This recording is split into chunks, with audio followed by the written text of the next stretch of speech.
So Jujutsu Kaisen just dropped their new season 3. It's been hectic, and I want to talk about perfect preparation. Fantastical episode. Okay. This is not really going to be a recap, but I'm going to hit on some points. Yeah, it was a hectic episode. I'm not going to lie. I had to take a moment. I literally watched it about 2-3 times. So starting this off, it's so crazy to me that Maki pulled up to the Zenin Clan. No preparation. Actually, no. Let me not say that. I find it so crazy. She pulls up there with no heavenly restricted activated. She literally just got burnt up, fixed herself up, and then pulled up. That's it. Maybe a little extra training with some sword work with the new weapon that she got, but nothing crazy. She was pulling up the same. She was just pulling up saying, I'm gonna do whatever I need to do to get my folks gone. I'm gonna murk all y'all. That was her plan. And guess what? She still pulled up their 10 toes. And you know what? That's why I respect her, bro. She pulls up their 10 toes and then she goes and gets. But I will say, I do like all the underlining themes and how consistent it was throughout this whole episode because of not to mention, this Zenin clan have not just been abusing her and bullying her, but they've been doing that to her twin sister, right? They've made it to the point where living there under this misogynistic patriarchal rule was not just inevitable for their life, but it seemed as if the only way to succeed is to bow down and accept the land that you were given. This is just going to be your life and you better like it. You are never going to achieve nothing. You're going to stay here and rot like your mother. That seems like the life that they try to give them, right?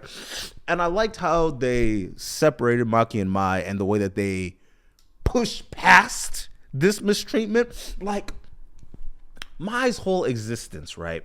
She didn't want to be she didn't want to be a sorcerer. She didn't really want to fight. She wanted to just live the small life that she was given and just go on from there and just hopefully get pregnant, have some kids, and that's the end all be all, right?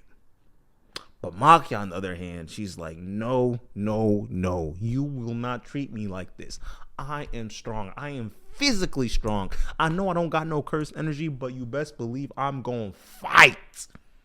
And honestly, I feel like that's why she was one of my more appreciated characters. Especially Toji is a top 3, top 4 character for me, but I feel like Maki had a harder time coming into who she was in totality because it was like,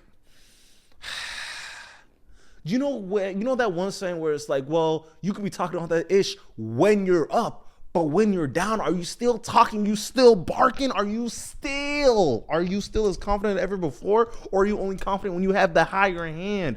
And you know what? She was confident through and through. She knew what was right. She knew what she was going to fight for. And she knew that she was continuing to fight for it until her last breath. And it doesn't matter about the family structure. It doesn't matter how you try to hold me down, but I still will proceed. I was watching, bro.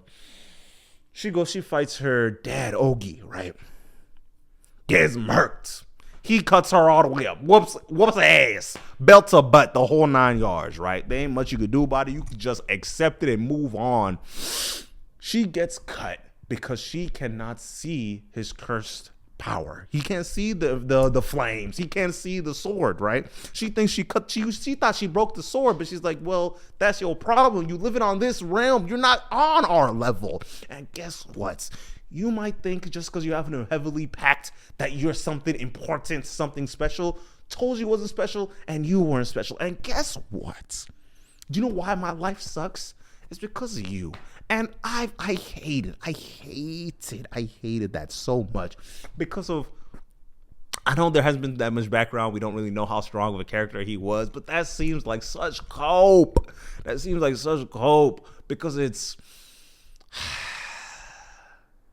your power seems to boil down to flames. A very, very simple attacks, very one-dimensional. And that's why you were not able to lead to become the head of the Zenin clan. You could have had more kids. You could have done so much more to put yourself in position to succeed, but now you're blaming your daughters. And now you're going to kill your daughters by your own hand. And guess what? Guess what? I like how it literally like storybooks his ending where the death of the Zenin clan. But let's go Ogi first. Was the fact that he brought them two together to die together, right? And that's what triggered Maki's heavenly pact, making her the next Toji. The next Toji Fushiguro, the next one. But there's also this, those that do not learn their lesson are bound to repeat it, right? Where since they did not accept Toji as one of their own or one of value because he didn't have any source energy, now you're dealing with this because of you are not able to not just learn, but to truly be able to evaluate talent. Because of, I was thinking about this the other day. Toji was literally like their second most important. He was the second most important asset in their whole clan. He was the most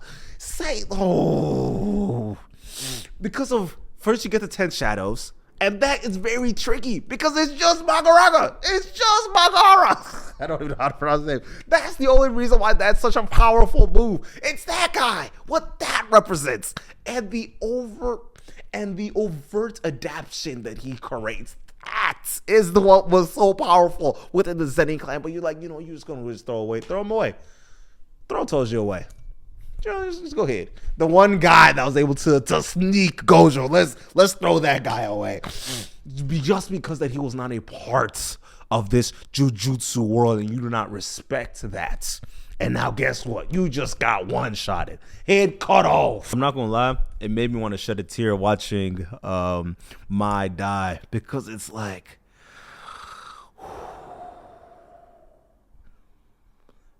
Mai never wanted to be a part of this. She was willing to be abused. She was willing to live that fate. But the fact that she was able to sacrifice herself because of she knew that the only way for them to get revenge was in the hands of Maki. I'm low-key, I'd be starting to think, what would have happened if Maki was the one that died instead of Mai? Was Mai going to get like some crazy power boost based off that? But back to the story. I loved the scenes where Maki was truly activated and she recognized like, oh yeah, no, this was what I was missing. It kind of reminds me of when Gojo got like awoken to like the hollow purple, right? When he was able to figure out how to truly use all his power. Because it's like, okay, I have been operating at a tenth of what I truly could have been doing, the type of destruction that I could really be putting on people. And I needed this moment more than any to really see how grand all of this was supposed to be and was going to be moving on, right? And the absolute fear that everybody was feeling when they're like, oh, Toji's back. Can we stop sucking his meat? Can we stop it, please? Can we stop sucking his meat? Because of everyone's like, oh yeah, no, new Toji. It's just Toji's power. But it's like, no, this is hers. This is her coming to fruition. This was, and honestly, I like the way that they were not just describing the fear, right? But everybody knew they were cooked the second that she was popping out, all like the lower levels, because of they were so scared. They were feeling it. And honestly, when she started fighting, when she started actually like boxing and throwing hands on people, right? She was doing them bad. there are so many scenes. First of all, this Kill Bill inspiration I was really messing with. The fact that she was gliding and just like moving so elegantly upon all of her enemies, all of her cousins' blood, really was a lot. It was a lot. Honestly, I feel like there should be more scenes of enemies running away from her than there was. They were trying to go ones. They was trying to jump her. I find it crazy that the whole clan tried to jump her and she was like, yeah, no, y'all, I'm a murk all of y'all. I have to. I literally have to. This must be a horror film to them because of she was mid. She was mid the whole show. And now she comes back like, yeah, no, I'm top 5. I'm literally top 5 in the verse now. I'm literally right as I am right now. I'm better than all y'all. And the watching folks explode when she threw her sword and then the sword had a mind of its own and just started slashing on everybody. I said, yeah, y'all are cooking. This animation is beautiful. When I tell you, I have never been so hyped for a manga. When I was reading through these, I said, yeah, once they animate this, John, one of one. I don't think there's gonna be a more peak moment ever because of when they were monitoring this jumping, right? I was like, oh yeah, things are just like disappearing. 1 second you have an arm, the second you have nubs. 1 second your neck is looking this way, and the other one it's in the floor that side. There's a scene where bro she goes and cuts off his arms, right? The arm flails away and stabs another mug in the head. Crazy. But yeah, it was crazy boxing. And not even to mention, the Earth style bender, right? Where he pulls up with I'll put it like this. One of the reasons why I like Jujutsu Kaisen in general, right, is they have a lot of like interesting fighting techniques, like with the Earth guy, what he pulls up out of nowhere. And wait, let me explain it better. I enjoy how this show is written because of there's so many little nuances that are highlighted. Like you're watching when the one Earth guy, right, he was in the corner, and the only reason why Maki was able to notice that he was there is because of he had the killing intent. She still can't feel she could not feel any of the cursed energy that was building up to do the move until he was literally ready to unleash it. I was like, that's tough, because you literally out of nowhere just hear like, what the fuck? And then she goes, right?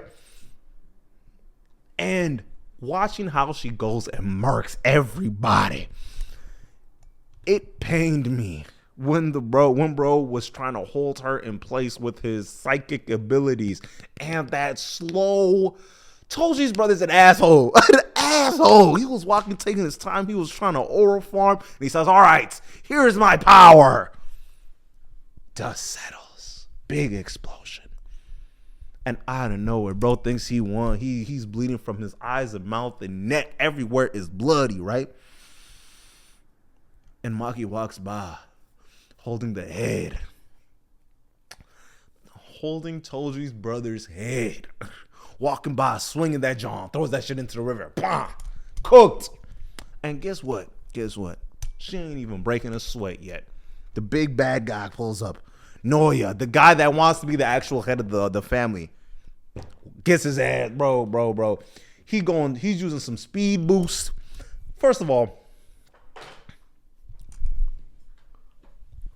watching this fight, the animators, y'all be animating some crazy stuff, bro. When they were animating the scene where it's like 6 of them and they just like, they jump and they're boxing, pop, pop, pop, pop, pop, fire. There's so many different scenes where it's like, oh my God, y'all took y'all time when y'all are animating this mug, right? And then let me speed run all the way to the end. They spexing, they fought it. Speed versus strength is fire.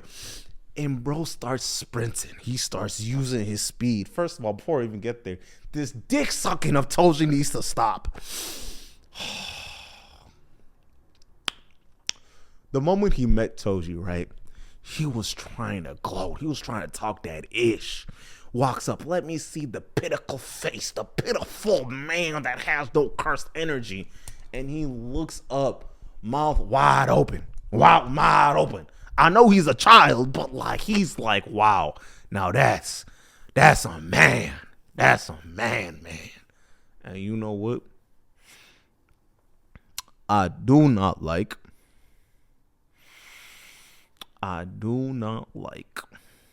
how bro is moving, because of even beyond, we can talk about the misogynistic tones, but it seems as if his manhood was broken from that point forward, and he's getting this inherent embarrassment off of the fact that he is fearing this lady. He's in fear of Maki, right? And then as the fight goes on, he tries to do his finishing move. He's speeding up. He's sprinting. He's like, oh yeah, I got you. And then he gets his face obliterated. Head explodes. Actually, not explodes, but like concaves inward.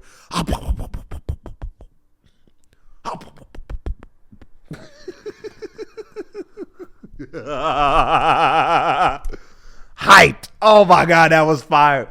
Oh my God, speed up a little bit. And then after the fight's done, Maki goes and finds her mother. This, I would not just be scared, but I would have this overwhelming like fear of Maki, especially at this instinct, because of she's literally been walking around, been murking everybody, and now she found you. And I feel like the mom knows. She knows that she did not protect her children. She knows that she put them up for the fires, for all of the mistreatment that they had to endure all throughout their lives. And it seems to be Naoya was doing even crazier stuff than that. But beyond that, we'll see how they animate that, right? And I love how they let her do the final blow, stab that mug in the back. But all right, y'all. Thank y'all for listening. Thank y'all for watching. Like, comment, subscribe, and we're out. Make sure y'all stay safe in Minnesota.